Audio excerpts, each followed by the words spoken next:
Welcome back, I'm Nathan Cole. I've covered plenty of streamer scandals on this channel, but this time, every story ends with a dare the chat thought was harmless. From a man who let viewers choose a secret tattoo, to a driver who was told to keep following the pin down a road abandoned for years, ending his streams permanently.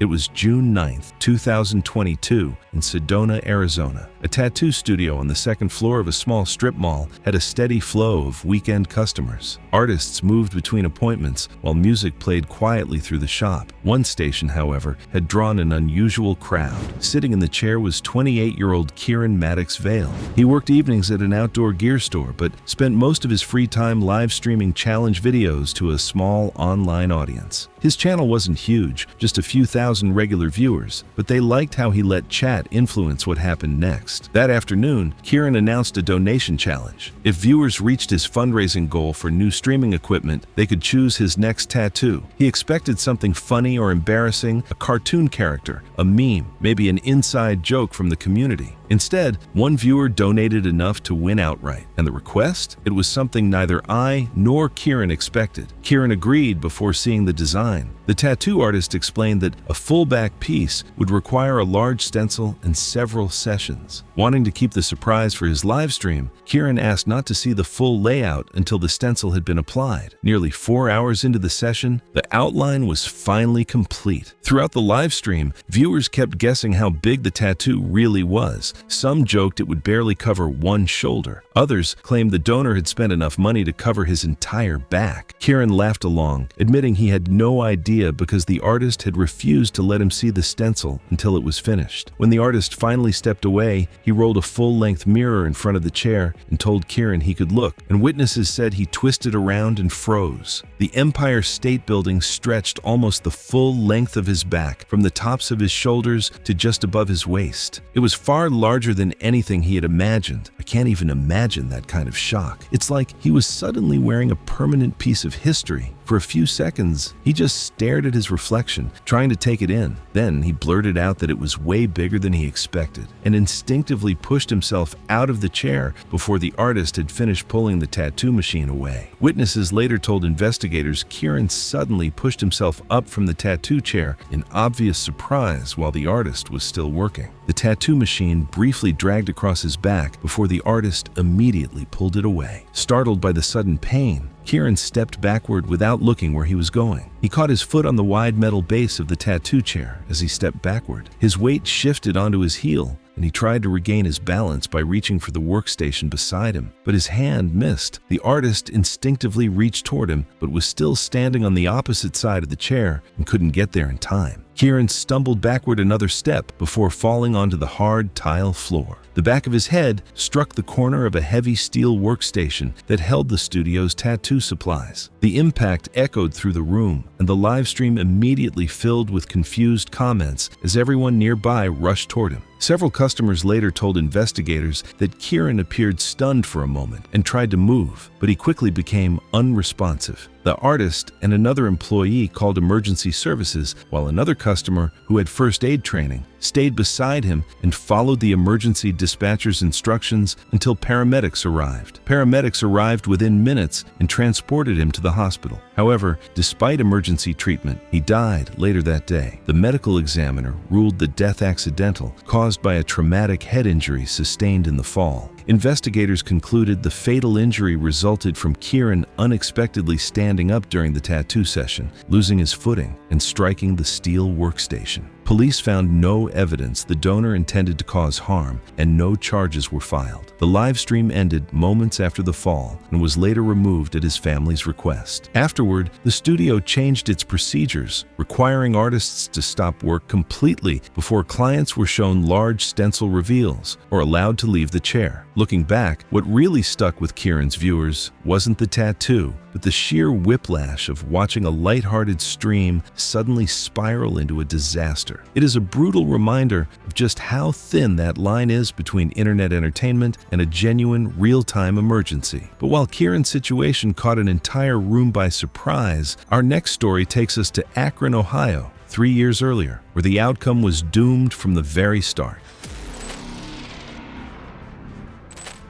It was February 8, 2020, in Akron, Ohio. Snow from earlier in the week had melted into slush along the streets, and the apartment building was quiet that evening. Inside one unit, a laptop was set up on a kitchen counter facing a stool. That man was Dennis Marcus Achebe, or everyone called him Denny, 26, a warehouse worker who spent his evenings streaming casual eating videos to about 150 regulars. He wasn't chasing fame. He liked making people laugh, and the small tip jar helped cover rent some months. His humor was quick and self-deprecating, and his audience felt more like a group chat than a fan base. It is easy to forget that behind every username is a person with bills to pay, anxieties to manage, and a quiet hope that someone out there is listening. Years earlier, shrimp had given him hives, nothing worse. He had joked about it once on stream, saying he would die if anyone made him eat shrimp, and everyone laughed and moved on. He figured the reaction was a childhood thing, mild and long gone. We often treat our own health history with a dangerous kind of carelessness, assuming that past warnings no longer apply to our present. That night, bills were overdue, and Denny opened a stream called Chat Picks Dinner. Whatever dish got the most donations, he would order and eat it live. He expected wings or gas station junk food. Instead, a cluster of regulars, remembering his old joke, all chipped in for the same spicy shrimp platter as a bit. The total climbed past what he would need for groceries and half his rent. The internet has a way of turning a person's vulnerabilities into a game, often without anyone realizing that the stakes have become dangerously real. He stared at the number for a long moment. Refunding it meant losing the money. He told Chat he would just try one piece, said the worst case was that he would get itchy, and convinced himself he probably outgrew it anyway. The food arrived 30 minutes later, steam still rising off the shrimp. 2 minutes into eating, he rubbed his mouth, said his lips felt tingly, and blamed the spice. A few minutes after that, he was clearing his throat between bites, laughing that the seasoning was stronger than advertised. By minute 6, his eyes had started to puff, his neck reddening, and his voice dropped into a scratchy half-whisper he tried to play off as part of the joke. Watching someone struggle while they are still trying to maintain the performance is a uniquely painful kind of theater. Some viewers were asking if he was all right, but most people just spammed laughing emojis, telling him to stay in character and keep the show going. The actual warnings got lost in the chat immediately. About 8 minutes in, he couldn't even finish a sentence. He was just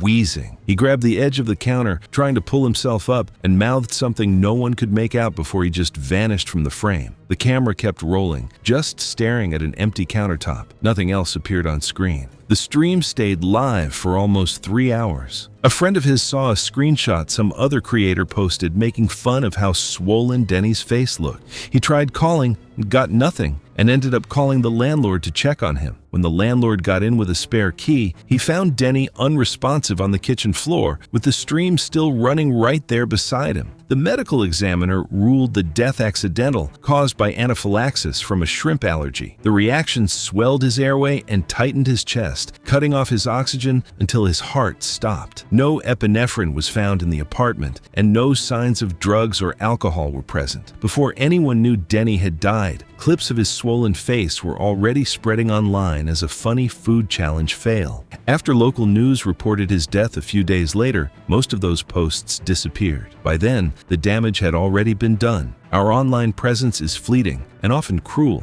but the void left by a life cut short is permanent. For the next story, the chat mistook another deadly emergency for part of the show.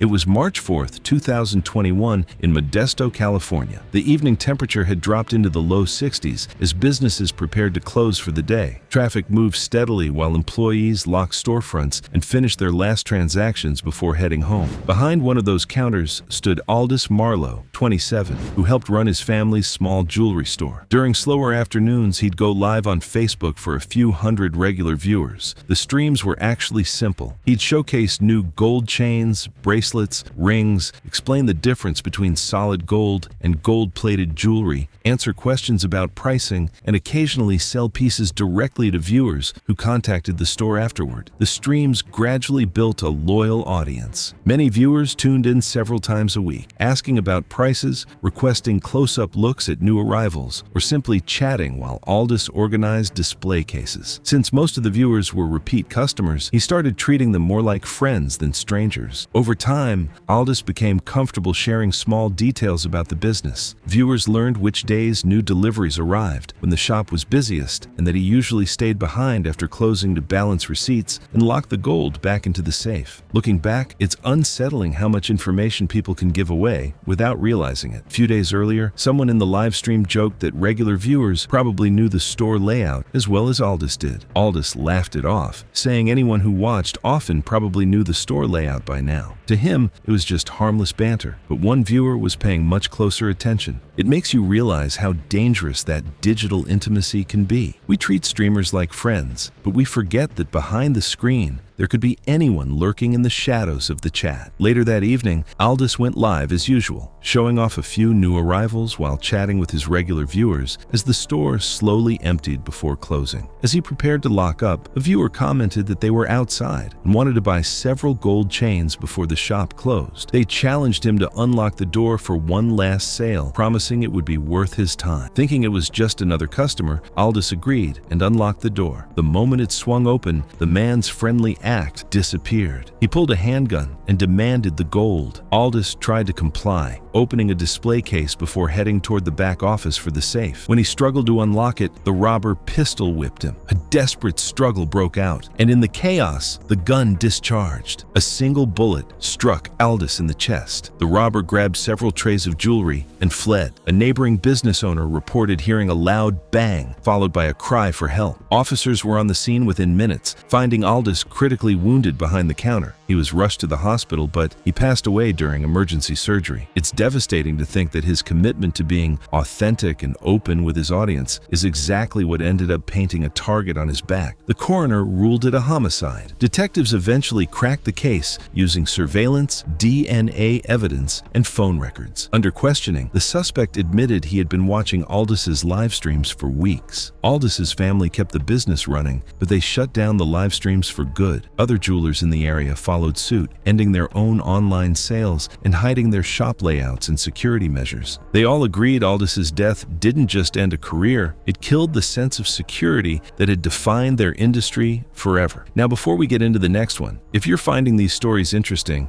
do me a favor and hit that subscribe button, because trust me, the next case only gets worse from here.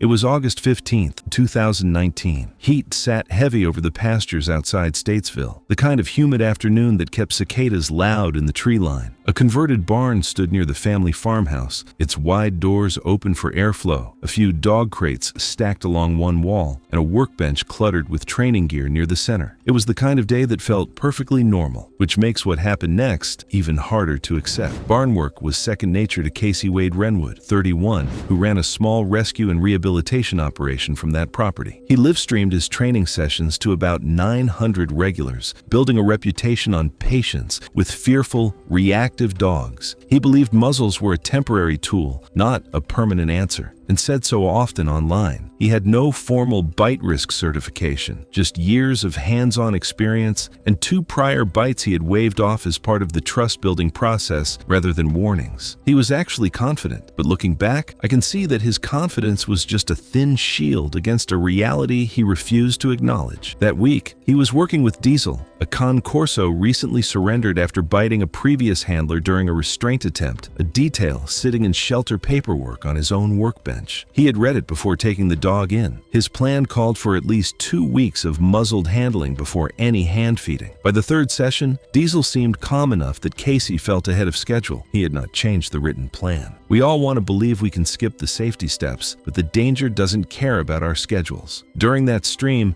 a longtime donor needled him, saying he thought Casey was the trainer who did not need muzzles. Others piled on, accusing him of not trusting his own methods, telling him to either prove it or stop claiming it. Casey argued back for a few minutes, visibly annoyed, before deciding to show them directly. He unclipped Diesel's basket muzzle and reached forward with a treat, weeks ahead of his own protocol. Diesel lunged the instant the muzzle came off. His jaws closed on the inside of Casey's upper arm just above the elbow, and Casey's own reflex to pull back tore the wound wider before the dog let go. He shouted and staggered out of the camera's fixed frame, leaving only the empty center of the barn on screen. A leg slid briefly into view once, then disappeared again. Blood started reaching the concrete floor seconds later, dark red pooling near the edge of the shot in slow, rhythmic bursts. Some viewers assumed it was fake, part of a bit. Others thought he had simply ended the stream after getting bitten. One viewer, an emergency room nurse, recognized the spurting pattern as likely arterial and typed repeatedly that someone needed to call for help immediately. No one watching knew his address. The stream stayed live, blood spreading slightly wider across the floor with each passing minute for almost 40 minutes before a friend who had seen the footage called Casey's sister, who lived nearby. She arrived, found him unconscious on the barn floor, and called 911 herself. Paramedics arrived and pronounced him dead at the scene. It is terrifying how many people watched him bleed out, debating whether it was real or just another show. The medical examiner ruled the death accidental, caused by a torn brachial artery. The report found Casey lost a fatal amount of blood within minutes of the bite, since no pressure or tourniquet was applied before he lost the strength to help himself. He was a man who thought he knew better than the rules, and that arrogance left him alone when he needed help most. The rescue barn closed permanently. Several regional shelters revised their foster transfer rules afterward, requiring full disclosure of any documented bite history before placing a dog with a volunteer handler. Too many people only learn the importance of safety once they are looking at a tragedy that should have been avoided. Casey's viewers had no address to send help to. In the hills of rural Vermont the following year, Owen's viewers didn't even have that. No address, no signal, and no idea he'd already stopped answering.